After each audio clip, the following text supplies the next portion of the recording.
welcome Rory Graves she's an author who wrote the book Haunted Racine, an award-winning author, because at the Wisconsin Broadcasters Association Awards back in May, amongst, how many hundreds of stations in the state of Wisconsin, radio stations, this show won first place for an interview, and it was your interview you made with us last year.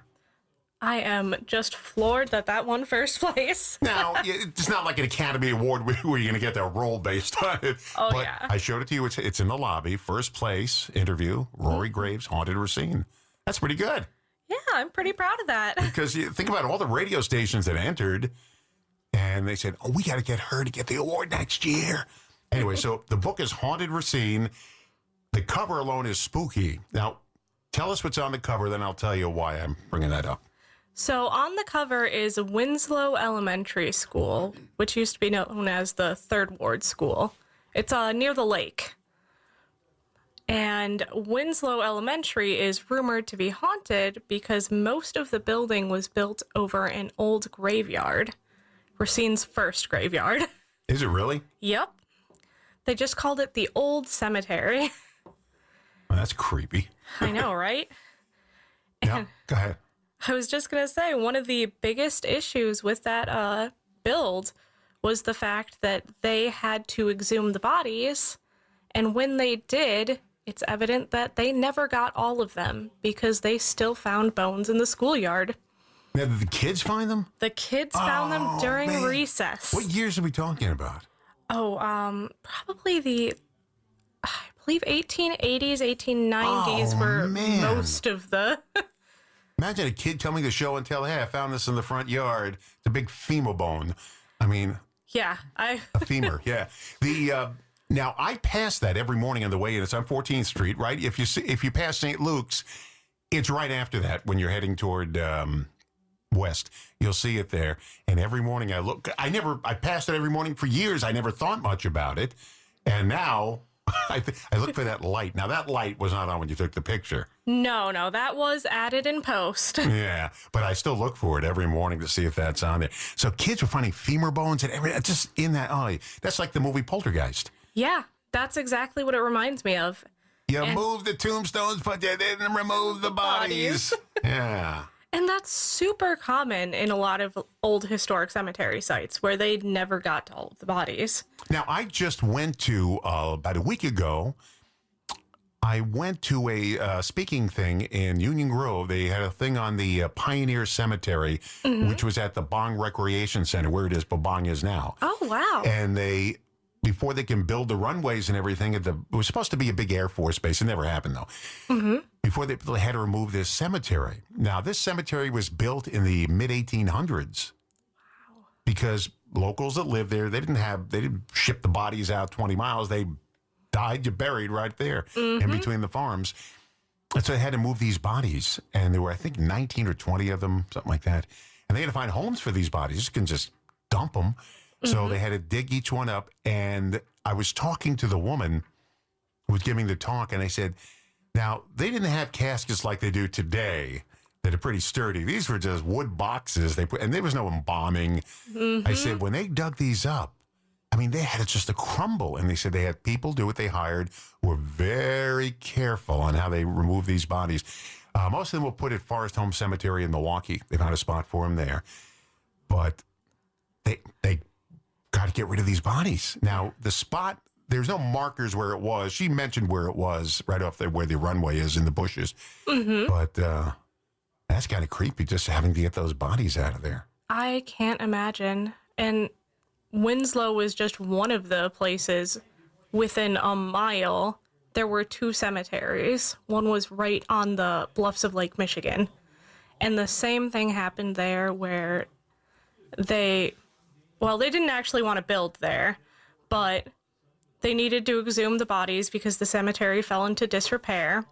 Most of them went to Mound Cemetery, but there were still some left behind, and every so often they would just fall into the lake because of lakeside erosion. Or the boys at Racine College, elementary, middle school boys, would find those coffins jutting out of the side of the Who built a land. cemetery on the bluff where waves can go? Who came up with that idea? Even I know that's not a place to build it's not a place to build a house, yet a cemetery.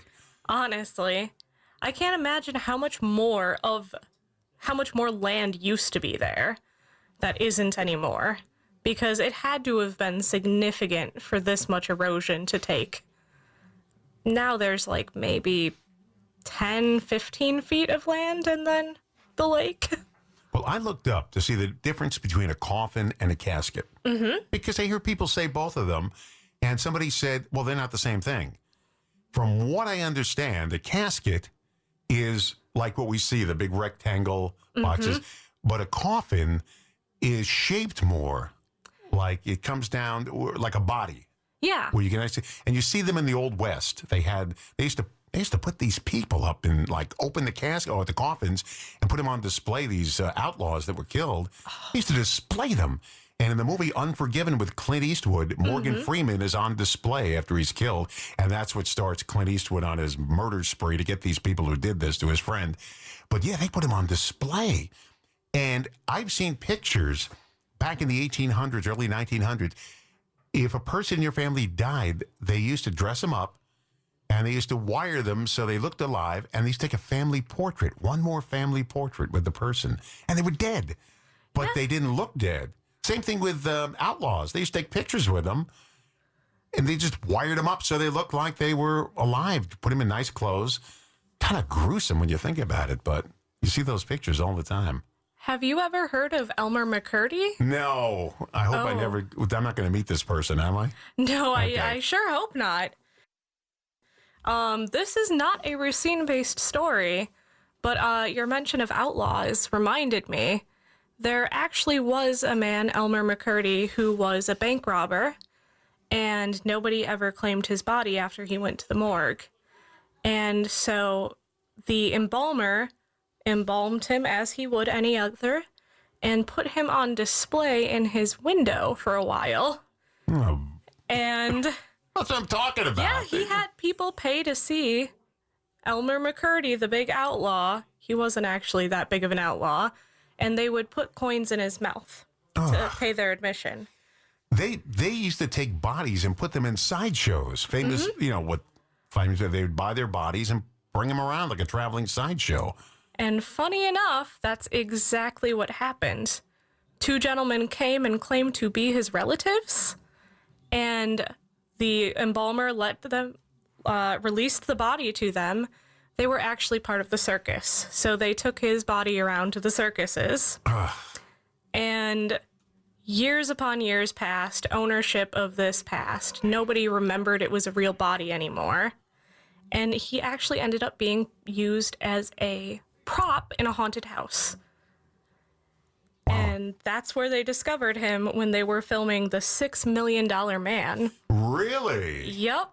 They were filming an episode there, and they wanted to move one of the props out of the way, the hanging man. And when they were filming, they tried to move him, and his arm fell off, and they saw ligaments on the inside, and they were like, oh, mannequins don't have muscles on the inside. So the police had to come, and it took a long time to figure out where this body came from because it had moved hands so many times. But it was Elmer McCurdy from the Wild West. Well, I guess he lived a good life after he died anyway. He's useful life anyway. Instead of robbing banks. Whoa. We're talking to Rory Graves here from Haunted Racine. We've got some Haunted Racine stories to talk about, too, coming up in just a few minutes here, including the Taylor Orphanage, which I just went to about 2 weeks ago. I was there. And they wrote a book about the Taylor Orphanage. It was Under the Tarzan Tree, or The Tarzan Tree, which my wife and I read. And it kind of opened it opened our eyes to just the treasures in the Racine area. And there is a bell in front of the Taylor Orphanage now. It's on display. It's the original bell from the original orphanage. That is owned, it's on loan by a good friend of ours who's in here every month, Jim Messier.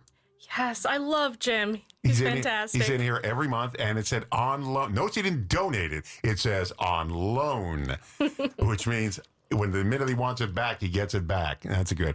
We're talking to Rory Graves, and she wrote the book Haunted Racine. Let's talk about some of the Racine haunts around here. And one of them I brought up only because I was just there a few weeks ago and read the book Under the Tarzan Tree or something like that. It's about the Taylor Orphanage on Taylor Avenue, right off Highway 11. You could see there. The building is still there, most of it anyway. And there's a big plaque, giant concrete It's memorial massive. out front. Yeah. So let's talk about that because there's got to be stories with an orphanage. Oh, yes, lots of stories. This is one of the few locations where I actually got to go on a paranormal investigation with a team to the Taylor Home Orphanage Asylum. And that was the Milwaukee Paranormal Investigators. And we went, I want to say it was about 2018, and investigated cottage number 5, which is one of the, I think there's 6 cottages on the property, kind of in a semicircle. Yeah, these community organizations use them now. Yeah. Yeah. And at that time, Evergreen Academy was using it for the lower grades for elementary. And we went there after dark and did an investigation because a lot of the teachers were hearing things and seeing things occasionally after hours. And, you know, teachers stay late to work on their stuff. So there were a lot of spooky stories they had. Most of them pertaining to the hallway. When you first walk in, you would go to the reception desk, and then directly to the left of the desk is this hallway. And there is nothing extraordinary about it. It's pretty short, but that's where most of the classrooms are off of. And at night, people would be staying late, and they would see, if their classroom door was shut, lights coming from underneath their doors. They would hear people running through the hallways and go out into the hall, only to see nobody. But the creepiest one to me is even sometimes at the reception desk, the receptionist would hear kids running through the hallway and laughing, and the sound of all those papers rustling on the wall. You know, kids' artwork, all the things you want to put up on the bulletin boards. But then she'd look over, all the papers were exactly still, and nobody would be there. That would creep me out. I wouldn't go back in again. Yeah, I don't think I'd be able to stay after hours, at least. We had a story yesterday, the thing that creeps people out when they're in a home, and noises, things moving, well, you know, the typical things. I put a for sale sign out in front of my house. The first time I saw something like that or heard something like, if I saw a cup and saucer moving across in the air, I wouldn't even stay there overnight. I'd go to the motel down the street, get a room. I don't care how crummy the motel is. It's got to be better than saucers and cups going through the air. I don't know how people put up with that. Yeah. Now, I showed you a picture in my bedroom of the ceiling. And one night I'm reading, and I look up at the ceiling, and I see this shadow. And it's a perfect shadow of a woman. You could see the long hair. You see her face. And it looks like she's looking up and praying or something like that. And my wife saw it too. I took a couple of pictures. I showed you the picture. Next night, it wasn't there. Yeah. And nothing changed in the room. I would say, well, that's a shadow from the curtain. That's not a shadow from the curtain. Look at it up there. It is crazy. It spooked me out. Yeah, it 100% just looks like a person.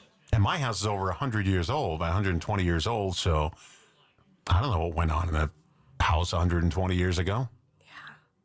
That's part of the reason I love doing historic research, is you get to dig on that stuff. Let's, before we get to the first break here, let's talk about, you said the Taylor home was an asylum as well? They called it an orphan asylum. Oof, I don't like that word, asylum. It's definitely a thing of the past. It was just an orphanage, but that was how they referred to it. Let's talk about the Racine County Asylum. Now, this was by where Regency Mall is, right? Yep, right there. Ugh. So that was originally the Racine County Asylum for the Insane, as well as its later iteration, High Ridge Hospitals. And when it was the Insane Asylum, we don't know a lot about what happened there.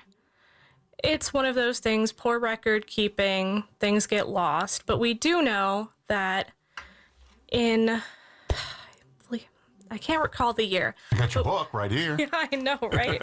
I should be referencing it. But we do know that there was a fire and that all of the patients made it out from that fire, which is remarkable. However, the records did not.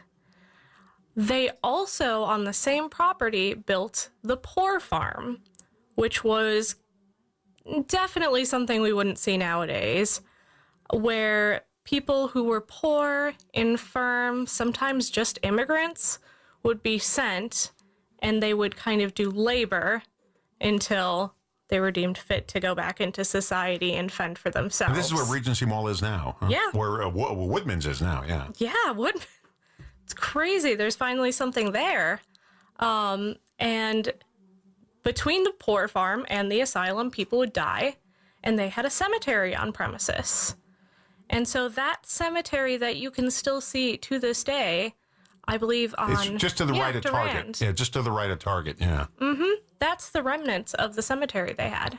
Yeah, I've been there, and there's not a cemetery with tombstones like you would see. There's a marker there, one marker, and it's a pauper cemetery is what they call it.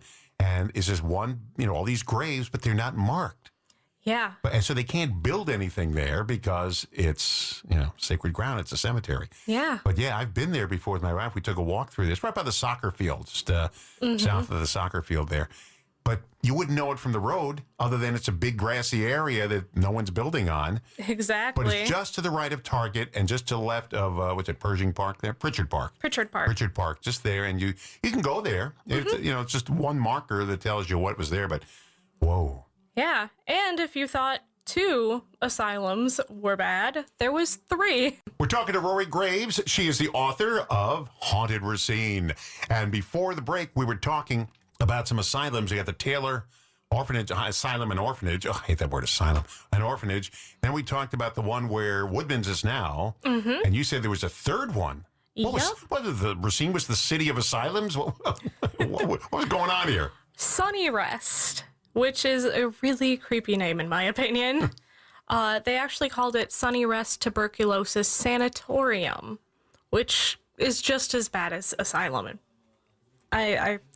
Those names just give you the chills, and they weren't as bad back then, but nowadays... But that's where people went when they had tuberculosis. They rested it out, whatever they did. They got away, because that was highly contagious. And they went to these places, and they got out of it when they were all done. Yep, as long as they survived, which is unfortunate because a lot of people did not survive tuberculosis, especially in the early days. This sanatorium opened up in November 1913 and was closed by 1962 when they kind of got that epidemic under control in the area. But that was a good chunk of time that it was open. Where was it? It was kind of like right behind the High Ridge hospitals. So it was on that same property, most likely where part of Pritchard Park nowadays. Because on my list here was the High Ridge Shopping Center, which is where Kmart was. They had a Asian buffet there. I think the Home Depot's in the area now, right around. So that's what we're talking about, that area? Yep, all in the same chunk of land. All of that, which is just crazy to me.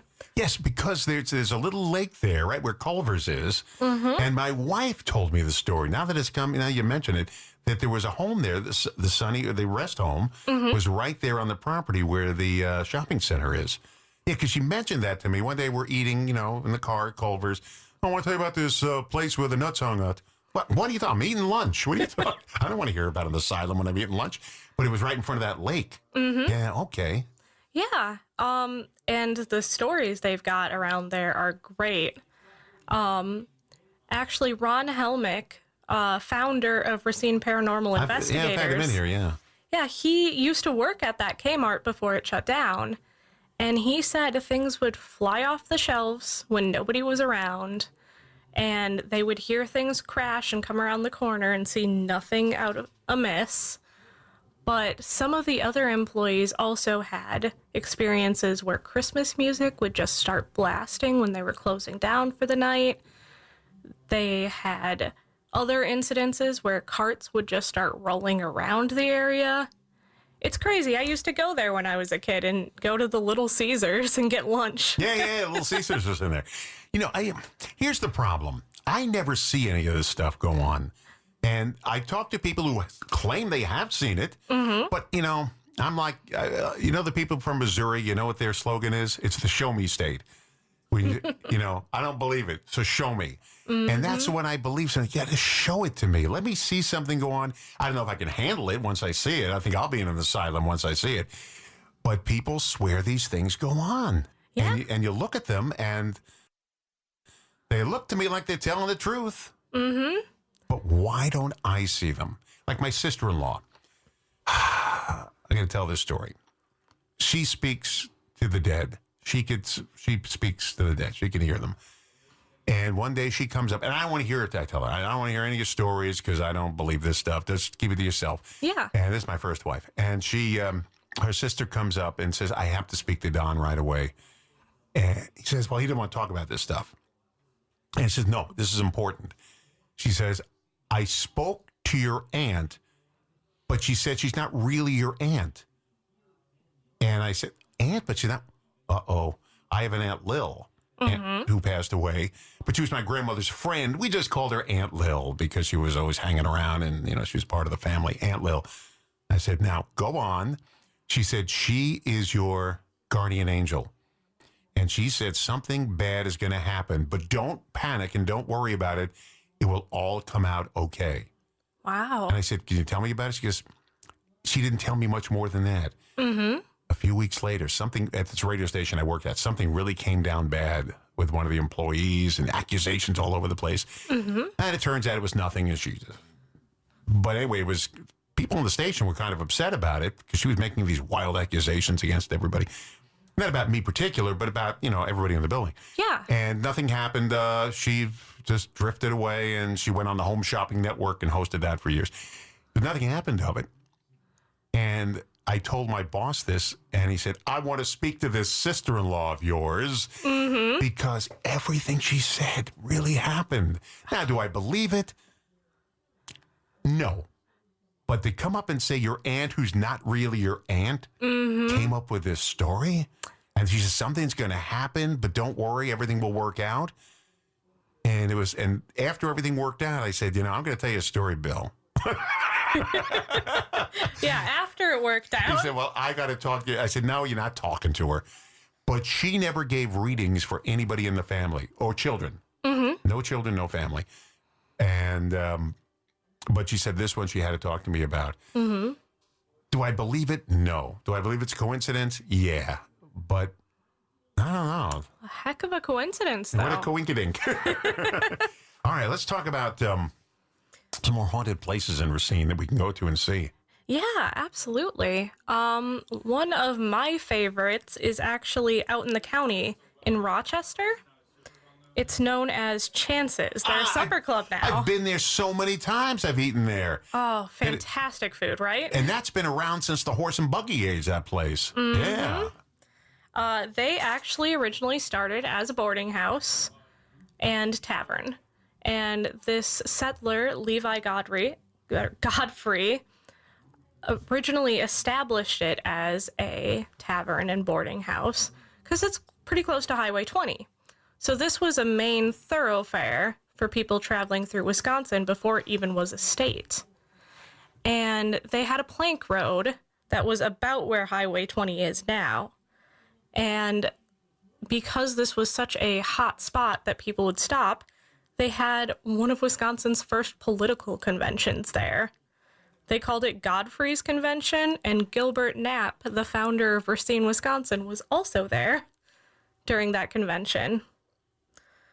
But it is one of the oldest bars in the area, and there are 7 ghosts, supposedly, on premises. 7, which is crazy. Now, I've been there, and the upstairs, you can't go upstairs, more of a storage area upstairs above it, but you can see it. You can see it's old, and on the menu, they give the stories of this place, Chance's. It's a great restaurant. I've been there a million times. Mm-hmm. It's a wonderful restaurant and bar. And now I know things maybe I shouldn't know. I actually did get a chance to go up to that second floor, and that's where they have their famed springboard ballroom floor. Yes, yes. Apparently, they can never host parties up there because you can just hear every footstep way too well downstairs. That the springboard was nice back in the day, but now it's kind of, aged and everything gets really loud. But that also means when nobody is up there and they hear footsteps. Uh-oh.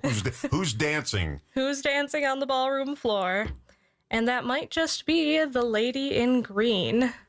Supposedly, there is a woman in green who inhabits the second floor who may have been a lady of the night, who was in love with a Civil War soldier who inhabits the first floor, and their two planes never cross. We're scaring you out of your jammies this morning. We're talking to Rory Graves, author of Haunted Racine. By the way, where can people get this book? I've seen it in different places. Yeah, absolutely. The Historical Society sells it right over here. Yeah. Yep. And also Racine Art Museum, Amazon, Barnes & Noble, and some Walgreens around the area. Oh, that's right. They do. They have a local book section there. Yeah, I've seen it there. There's a whole series of books from Wisconsin and so forth. Mm-hmm. And this was there, Haunted Racine. I did see it there. It's a great book. And it's an easy read, too. You go right, goof around. You go right to the ghosts. Right Absolutely. To the where the haunted. Do you want to pick out a place? Sure. Pick out a place for me. Then I have some in case you want, but you pick out your place. All right. So one of my favorite places has got to be the Bell City Opera House. Now, where was that? Oh, I know where the opera. It's on Main Street. Mm-hmm. I have a picture of it in my living room, a drawing we bought. It's right where O'Connor Print is now, I think. There's a parking lot there, an empty lot. Oh, different opera house. Oh, that's a different opera house? Yeah. Okay, then I don't have a picture of it. Chapter 1. And actually, it's on 6th Street in College. Okay. So pretty close, stone's throw away, honestly. And it now is the building that used to have the YMCA and Red Cross Drug Company in it. So this one, when I went there, it was still, they had Social on 6th, which was owned by Joan Rory, Perennial Soaps, Long Shot Vinyl, and Roberta's. The businesses have changed up a little. I think Dragon Pit Barbecue is now occupying there. Yeah. But this whole entire opera house burned to the ground in 1884, which was 2 years after it was built.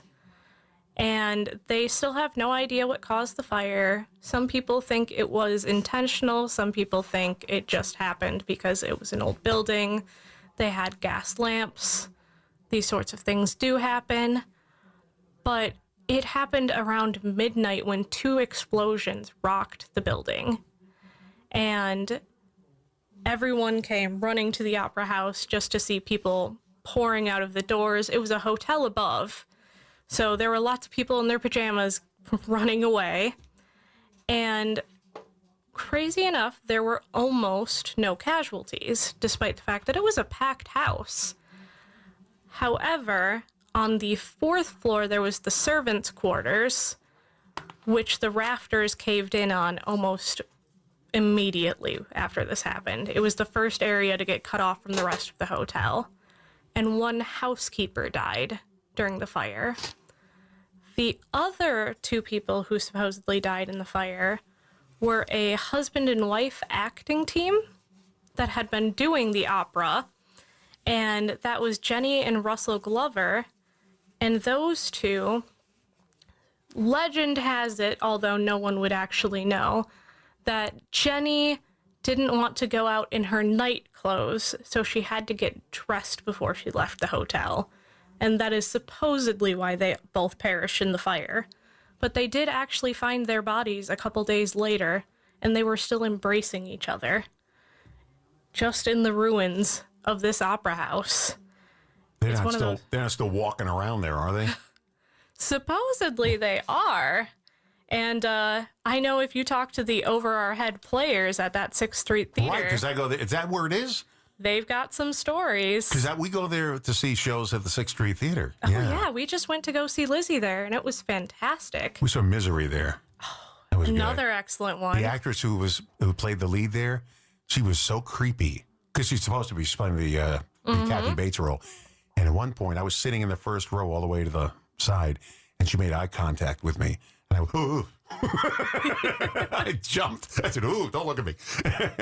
There's stories, even in Chicago, where we saw Jersey Boys. I forget what the Oriental, I'm trying to remember the theater we saw it in.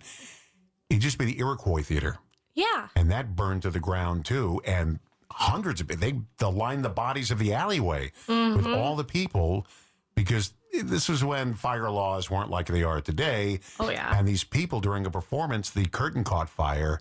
And when that happened, it was just blazes everywhere. But the theater's still there today. And I got to believe there's stories of that Iroquois Theater. I'm sure there are.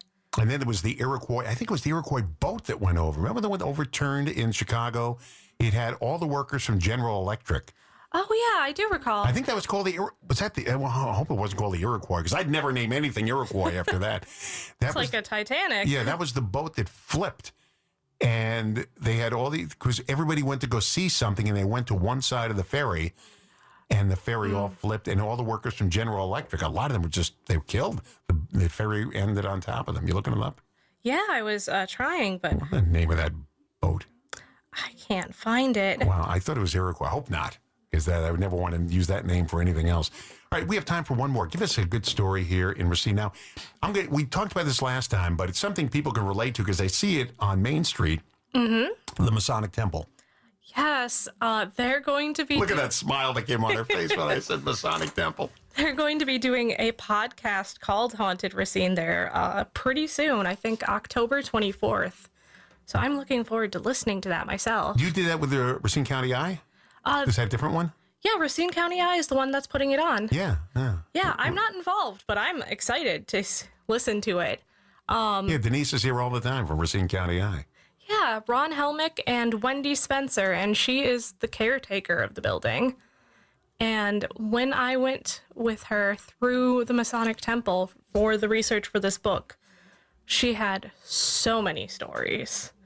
Just stories upon stories. Well, it's an old building. A lot went on there. And just the name Masonic Temple kind of gives you a feel. Oh, yeah. And the inside is absolutely gorgeous. We saw Mel Torme perform there. When they Really? stopped using the Christmas House for Cancer for the performances, they used them there. And Mel Torme appeared on stage there. And this guy who wrote the Christmas song and a lot of other songs. And he performed there in their theater at the Masonic Temple. Yeah, I was going to say, I've seen like a circus performance that, just a photograph of circus performance on their stage. And their theater like area, it's really cool. But they think that Henry Durand, along with a couple other people, most likely haunt this building. And one of the most interesting ones to me is Funston, who was the architect of the temple side of the Masonic Temple. And when Wendy was going through with a medium one day, the medium said that she could hear this man. He was a kind of toity guy and had a scrunched face, and she's like, he's mad. And Wendy said, why is this man mad? What's his name? She's like, I'm not sure, but he built this place, and he says you covered up his door. And Wendy was like, we have not covered any doors anywhere around here. And they racked their brains trying to think of it. And finally she realized they covered a door on the bottom of the stage. Just like a little trap door. And apparently Funston was upset about that. And they believe his presence kind of just ramps up whenever they're making changes in the buildings. And he's just got this kind of oppressive, like irritated energy. So he's one of my favorites. Did they cover anything up? Yeah, they covered a trapdoor on the stage when they were... did? Okay. All right. Yeah, I believe they put carpet over it. And apparently he was mad about that. But Henry Durand, the other supposed haunt of the building, is known to be really friendly and protective. And he had a bunch of daughters. And so he is known to hang around with younger women and be protective over them. Just because He's like that dad figure. And that's Durand Avenue. Mm-hmm. Henry Durand. Durand Yep. Mansion. We heard about Durand. And he also was in the Christmas house, too. So The Christmas House for Cancer, which is right across the street. Mm-hmm. Beautiful mansion.